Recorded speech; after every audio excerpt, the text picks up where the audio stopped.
Now at 6, this is Fox 61, Connecticut's news station. Good evening and thanks for joining us for the Fox 61 News at 6. I'm Brent Harden. And I'm Bridget Piorlo. An early morning fire destroyed a longtime family business in Bolton. And while the shop will be out of business for some time, the owner is vowing to rebuild. It was a normal Friday morning for John Dean and his son. Yeah, we have a little exercise room for our employees, and my son and I were up early exercising. Little did he know he would be at the right place at the right time. A fire broke out inside his business, Dean Cabinetry, around 7:30 a.m. on West Street. And while Dean and his son tried to put out the fire with extinguishers, It engulfed the building, unfortunately. Dean's immediate reaction: A million things running through my head. How do I manage this? In the hour or so after, it was, how do we recover? he says he and his team got right to work on how to rebuild what was lost. We install about 5 or 6 kitchens a week, and I think there was probably 5 weeks of projects. So I would say 30 kitchens, or we've got to reorganize and reschedule. As for the firefight, about a dozen departments responded. With no hydrants in the area, the Bolton fire chief says they were forced to get water from a nearby pond that was frozen over. They took chainsaws and cut the ice to put the hoses into it. There was a collaborative community effort to make sure firefighters were kept warm as they battled the flames in the bitter cold. I've got several teams coming in. The RIT team out of Hebron. I've got a team RRT out of East Hartford bringing coffee, donuts, water. I have 2 school buses coming to the scene for warming buses for the firefighters. I've got a Hartford rehab unit coming also to, for assistance to back it up. We have a whole rehab set up with an ambulance on the scene. And as the rebuilding process begins, Dean says he hopes he can keep the business in Bolton, where it's always been. The town administrator says the community is ready to support Dean and his family any way they can. This is where Bolton shines strong. This is certainly a loss to the Dean family and to the town of Bolton, and Bolton comes out to support its community, and I truly believe that will happen here. The town will do what it can, but also the community will come out in force to support one of their own. And that gives Dean hope. To have the town behind you rather than against you, we've always had a good relationship with them, and I'm excited that they're expressing that already. Always nice to see the town come together there. Dean says he plans to meet with clients virtually for now. The fire marshal says no one was hurt in the fire and the cause is under investigation.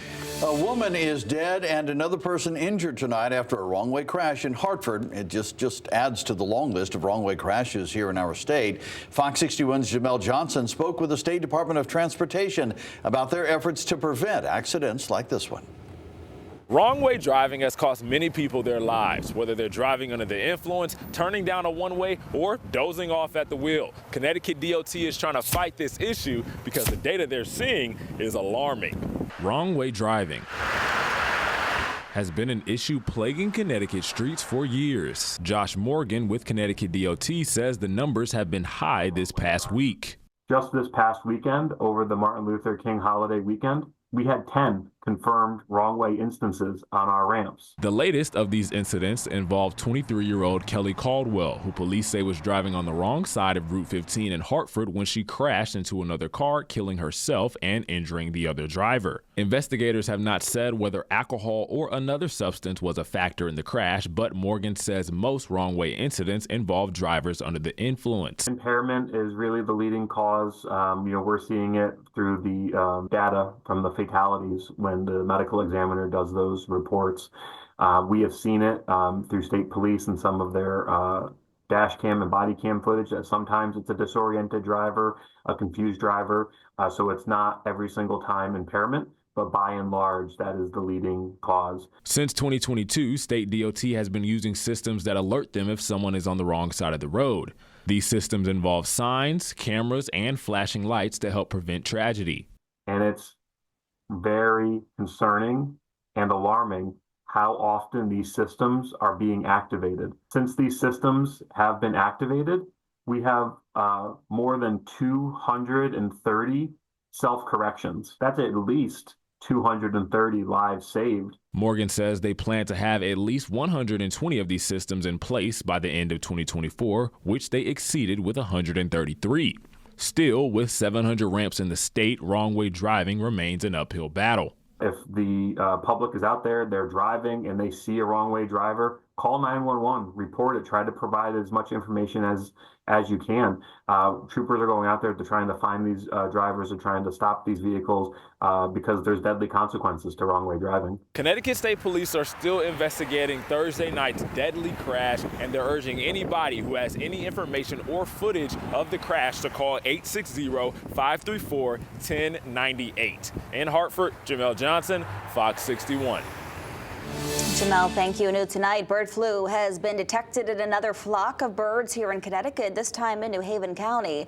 The Connecticut Department of Agriculture hasn't specified what type of birds were infected. Just last week, a flock in New London County also tested positive. Although the risk to humans is relatively low, health officials say it's crucial to wear protective handling while handling domestic birds.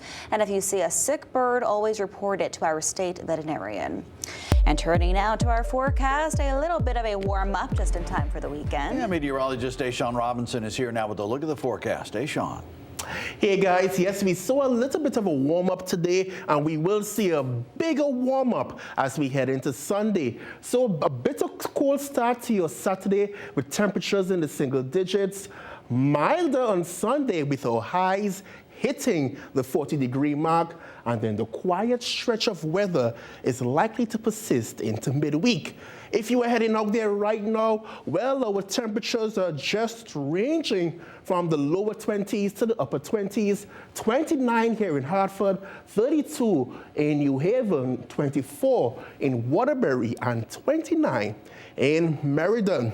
Big game tonight, the Hartford Wolfpack versus the Laval Rocket. If you are heading out there to see the game, you may want to bundle up because it's going to be a chilly evening with our temperatures in the mid-20s, but under mostly clear skies.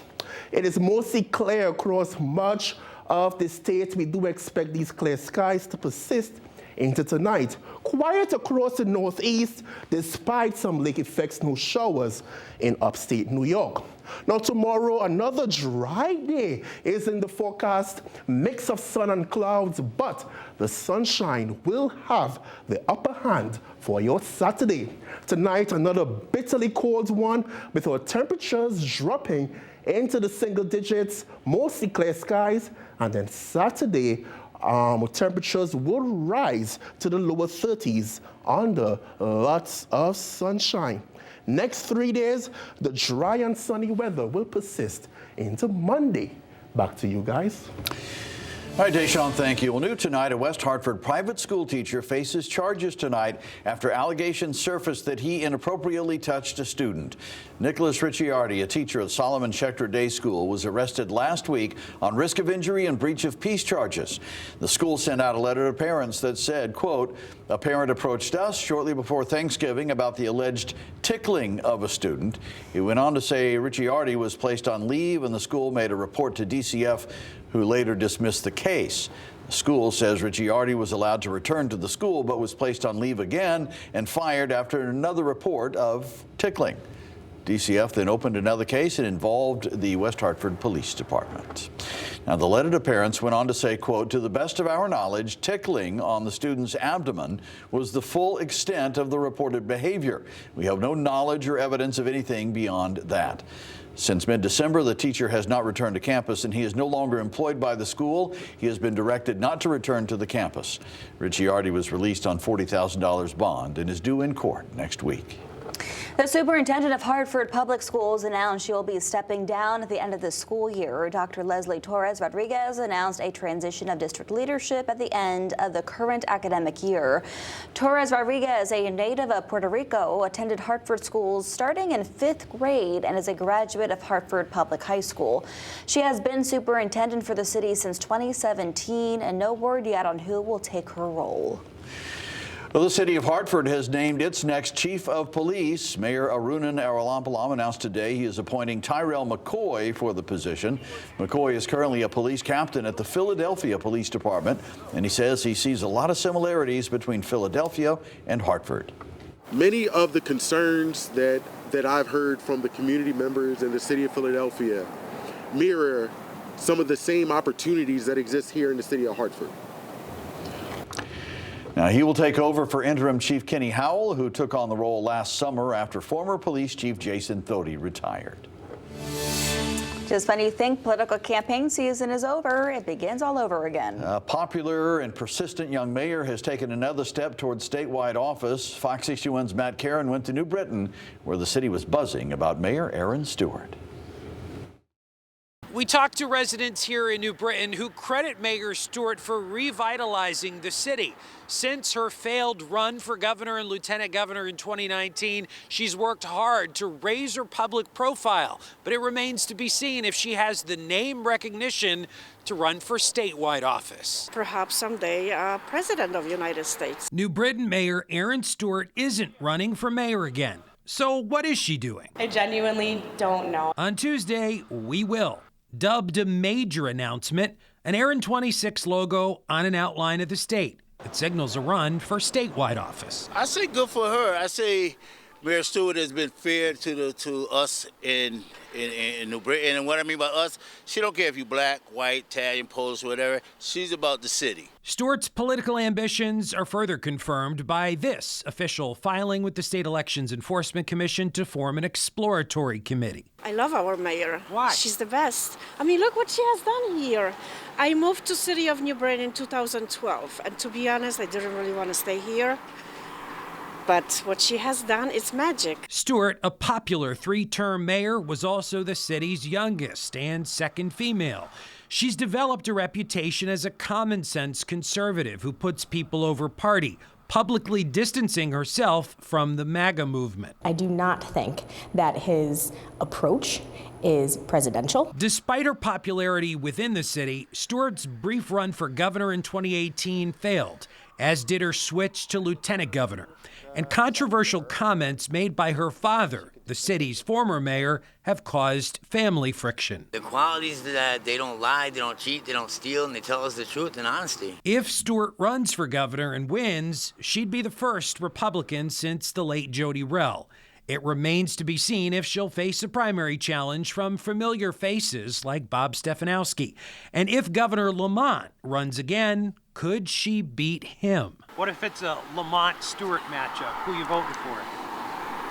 Well, Mayor Stewart is still young, at 37 years old, but she's certainly not inexperienced. She's held elected office since the age of 26. Reporting in New Britain, Matt Caron, Fox 61.